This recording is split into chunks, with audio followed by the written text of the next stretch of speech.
হাদিসের মধ্যে আছে, নবী সাল্লাল্লাহু আলাইহি সাল্লাম বলছেন, যদি তোমরা বুঝতা যে প্রথম কাতারে কি পরিমাণ নেকি, তাহলে তোমরা বাচ্চাদের মতো কনুই এবং হাঁটু দিয়ে হাঁটবার আগে বাচ্চা যে হামাগুড়ি দেওয়া যায়, এরকম হামাগুড়ি দিয়ে হলেও তোমরা সামনের কাতারে যাওয়ার চেষ্টা করতে।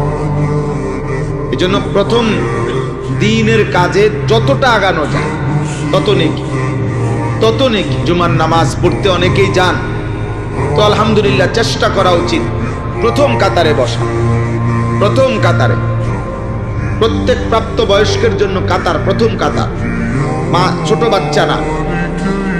এই জন্য যথাসম্ভব চেষ্টা করা উচিত, যতটা সম্ভব এগিয়ে যাওয়া, সামনে যাওয়ার চেষ্টা করা। আল্লাহ তাআলা আমাদেরকে তৌফিক দান করেন।